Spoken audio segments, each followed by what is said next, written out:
আসসালামু আলাইকুম প্রিয় ভিউয়ার্সরা, শুভ সকাল সবাইকে। এখানে আমরা রান্না করে নিচ্ছি, অর্থাৎ রান্না করছি এখানে কালো চাল অর্গানিক, ভিয়েতনামের organic black rice, doctor Jahangir Kabir স্যারের আলটিমেট অর্গানিক থেকে নিয়েছি এবং এটা স্বাস্থ্যের জন্য খুবই ভালো।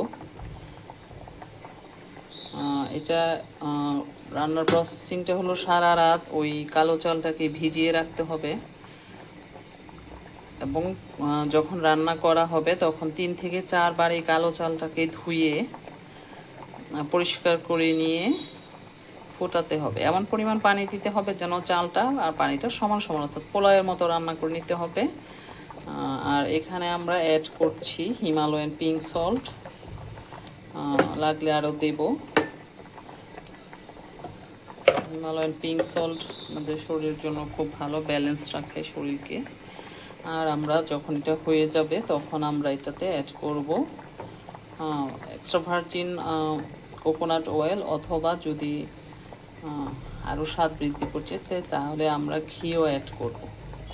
এটা একদম শুকিয়ে টান টান হয়ে যাবে, যে অর্গানিক ব্ল্যাক রাইস, এবং এটা খেলে দীর্ঘক্ষণ পেট ভরা থাকবে।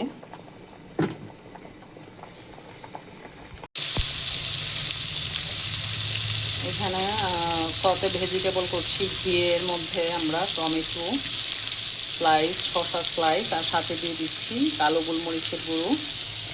আরও ভেজিটেবল অ্যাড করা যায় ইচ্ছা করলে। এখানে ক্যাপসিকাম, 3 ধরনের ক্যাপসিকামও ব্যবহার করা যায়, যেহেতু এই মুহূর্তে আমার কাছে এটা অ্যাভেলেবল নেই, এই জন্য আমরা এটাকে খুব বেশি ভাজবো না, অল্প একটু। আর অ্যাড করেছি হিমালয়ান পিঙ্ক সল্ট। এটা আমরা ওই যে ব্ল্যাক রাইস তৈরি করছি, সেই ব্ল্যাক রাইসের সাথে পরিবেশন করব।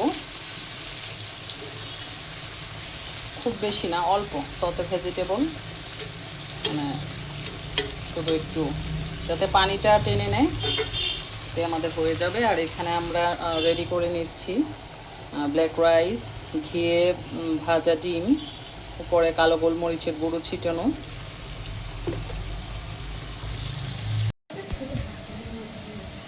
ফাইনাল আউটকাম আমার ব্ল্যাক রাইস, উপরে আছে ঘিয়ে ভাজা হাঁসের ডিম, কালো গোলমরিচ ছিটানো, আর এখানে আছে সতে ভেজিটেবল, আরও বিভিন্ন ভেজিটেবল নেওয়া যায়। এই হলো আমার total final outcome black rice. এটাও ঘি দিয়ে রান্না করা, খুবই হেলদি ডিশ, স্বাস্থ্যের জন্য খুবই ভালো, খুবই ভালো।